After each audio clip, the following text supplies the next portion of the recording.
Hello दोस्तों, आज हम करेंगे मैथ के प्रश्नों को हल। और दोस्तों, इन प्रश्नों के अभ्यास के माध्यम से आप अपनी किसी भी परीक्षा की तैयारी को बेहतर कर सकते हो। आइए दोस्तों, शुरू करते हैं आज का पहला प्रश्न। दोस्तों, यहाँ पर प्रश्न में दिया गया है कि किसी परीक्षा में 70% विद्यार्थी अंग्रेजी में पास हुए हैं, 80% विद्यार्थी गणित में पास हुए हैं तथा 10% दोनों विषयों में ही फेल हुए हैं। यदि दोनों विषयों में 144 विद्यार्थी पास हुए हो तो विद्यार्थियों की कुल संख्या कितनी है। तो दोस्तों, यहाँ पर 70% ये प्रदर्शित करता है कि अंग्रेजी में पास होने वाले बच्चों का प्रतिशत।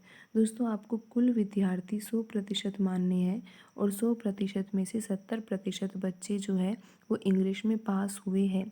और दोस्तों, 80% बच्चे जो है वो मैथ में पास हुए हैं। 100% में से 80% बच्चे गणित में पास हुए हैं। और दोस्तों, 10% बच्चे तो ऐसे हैं जो दोनों विषयों में ही फेल हो गए हैं। तो दोस्तों, कुल बच्चे जो है वो 100% है।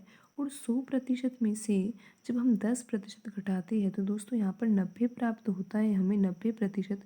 तो ये 90% क्या प्रदर्शित कर रहा है दोस्तों? 90% प्रदर्शित कर रहा है उन बच्चों को जो दोनों विषयों में पास हुए हैं। दोस्तों, दोनों विषयों में पास हुए हैं या फिर यहाँ पर अंग्रेजी में पास हुए हो या फिर मैथ में पास हुए हो या फिर दोनों विषयों में पास हुए हो। दोस्तों, यहाँ पर 90% पास होने वाले बच्चों का प्रतिशत है। क्योंकि जब हमें यहाँ पर प्रश्न में दे रखा है कि 10% बच्चे तो ऐसे हैं जो दोनों विषयों में फेल हुए हैं, तो 100 में से जब हम 10 घटा रहे हैं तो यहाँ पर जो 90 हमें प्राप्त हो रहा है, ये यहाँ पर ये प्रदर्शित कर रहा है कि पास होने वाले बच्चों का प्रतिशत 90% है। तो दोस्तों, आपको यहाँ पर ये बात समझ में आ गई कि 90% बच्चे जो है वो पास हुए हैं। और यहाँ पर अंग्रेजी को जो प्रदर्शित कर रहा है 70%, और यहाँ पर मैथ को प्रदर्शित किया जा रहा है 80% से। तो दोस्तों, जब हम 70 और 80% को जोड़ते हैं तो यहाँ पर आता है 150%। और दोस्तों, 150% जो है वो यही प्रदर्शित कर रहा है इंग्लिश और मैथ में पास होने वाले बच्चों का कुल प्रतिशत। लेकिन दोस्तों, कुल बच्चे तो 100% है। यहाँ पर 150 आ रहा है, 100 से ज़्यादा मान आ रहा है। लेकिन दोस्तों, ऐसा क्यों हो रहा है कि कुल बच्चे तो 100% है और 100% में से तो 90% बच्चे ही पास हुए हैं। लेकिन यहाँ पर 150% दोस्तों इसीलिए आ रहा है क्योंकि जो यहाँ पर 70% है उसमें वे बच्चे भी जुड़ रहे हैं जो मैथ में पास हुए हैं। बिल्कुल दोस्तों, यहाँ पर जो इंग्लिश लिखा हुआ है 70%, इसमें केवल वे बच्चे नहीं हैं कि जो इंग्लिश में ही पास हो रहे हैं, इसमें वो बच्चे भी जोड़ दिए गए हैं जो इंग्लिश में भी पास हो रहे हैं और मैथ में भी पास हो रहे हैं। बिल्कुल दोस्तों, उन दोनों को जोड़ के ही यहाँ पर 70% लिखा हुआ है। और 80% भी केवल मैथ में पास होने वाले बच्चे नहीं हैं दोस्तों, इसमें वे बच्चे भी जुड़े हुए हैं जो इंग्लिश में भी पास हुए हैं। बिल्कुल दोस्तों, कुछ बच्चे ऐसे भी हैं जो दोनों विषयों में पास हुए हैं, तो उन दोनों को ही इनमें जोड़ रखा है। इस वजह से यहाँ पर 150 आ रहा है जो कि 100% से ज़्यादा है। जबकि हमको यहाँ पर पता है कि 90% बच्चे ऐसे हैं जो दोनों विषयों में या फिर किसी एक विषय में पास हुए हैं। तो दोस्तों, जब आप 150 में से 90 को घटाते हो तो आपका जो आंसर 60% आ रहा है। ये यहाँ पर ये प्रदर्शित कर रहा है कि दोनों विषयों में जो पास होने वाले बच्चे हैं वो 60% है। बिल्कुल दोस्तों, जो यहाँ पर 70% लिखा हुआ था इंग्लिश का, यहाँ पर आप समझ सकते हो कि 70% में से 60% बच्चे तो ऐसे हैं जो मैथ में भी पास हुए हैं और इंग्लिश में भी पास हुए हैं। और दोस्तों, यहाँ पर जो 80% है वो यहाँ पर ये प्रदर्शित कर रहा है कि 80% में से 60% बच्चे तो ऐसे हैं जो इंग्लिश में भी पास हुए हैं।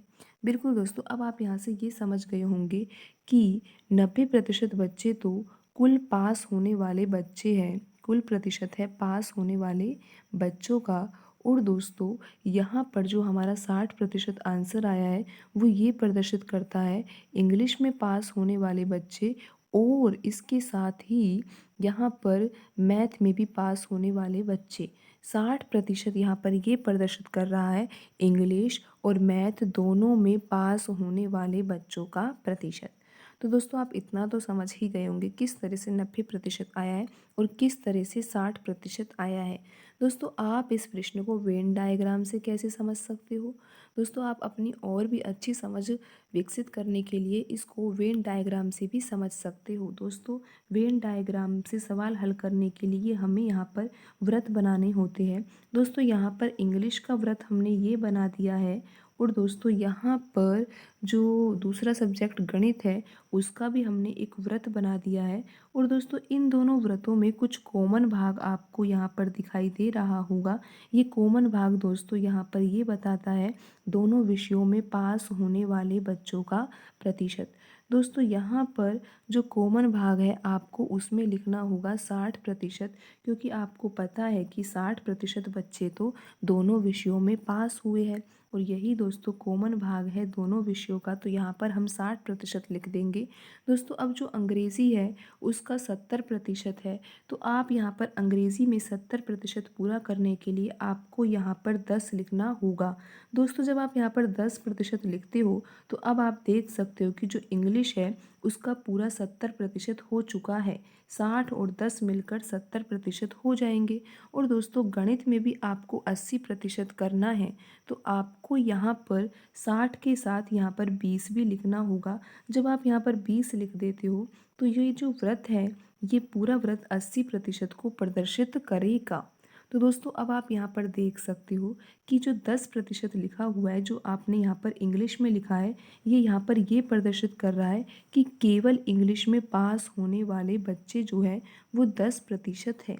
और दोस्तों 60% ये प्रदर्शित कर रहा है कि जो बच्चे इंग्लिश में भी पास हुए हैं और मैथ में भी पास हुए हैं, दोनों में पास होने वाले बच्चों का प्रतिशत 60% है। और दोस्तों यहाँ पर जो 20% लिखा हुआ है यहाँ पर वो ये प्रदर्शित कर रहा है केवल मैथ में पास होने वाले बच्चों का। और दोस्तों आप देख सकते हो कि जब आप इन तीनों को जोड़ते हो तो यहाँ पर आता है 90%, और यही प्रतिशत यहाँ पर लिखा हुआ है कुल पास होने वाले बच्चों का। तो दोस्तों आप समझ गए होंगे कि 90% बच्चे यहाँ पर पास हुए हैं तो 10% बच्चे क्या हुए होंगे, फेल। तो दोस्तों यहाँ पर लिखा हुआ है कि दोनों विषयों में जो पास होने वाले बच्चे की संख्या है वो 144 है, तो विद्यार्थियों की कुल संख्या कितनी होगी। दोस्तों आपने जो प्रतिशत में निकाला है कि जो 60% है वो यहाँ पर ये प्रदर्शित कर रहा है दोनों विषयों में पास होने वाले बच्चों का। तो दोस्तों 60% ये प्रदर्शित करता है दोनों विषयों में पास होने वाले बच्चों का प्रतिशत, और प्रश्न में यही हमें दे रखा है 144। तो दोस्तों आपको यहाँ से निकालना होगा 1% बराबर कितना होगा, तो आपको लिखना होगा 144/60। और दोस्तों ये 1% का मान है और आपको निकालनी है विद्यार्थियों की कुल संख्या, तो आपको निकालना है 100%। दोस्तों 100% निकालने के लिए आपको 144/60 और मल्टीप्लाई करना होगा 100 से। और दोस्तों आप इसको हल कर सकते हो, 0 से 0 काट सकते हो, और 6 के पहाड़े से जब आप 144 को काटोगे तो ये कट जाएगा दोस्तों 24 बार, और 24 का गुणा जब आप 10 से करोगे तो आपका आंसर आएगा 240। तो दोस्तों 240 यहाँ पर क्या प्रदर्शित करता है, 240 यहाँ पर ये प्रदर्शित करता है विद्यार्थियों की कुल संख्या का, क्योंकि हमने 100% का आंसर निकाला है और 100% ही कुल बच्चे हैं, और प्रश्न में भी हमें विद्यार्थियों की कुल संख्या ही पूछी गई है। तो दोस्तों यहाँ पर जो आपका आंसर होगा वो होगा 240।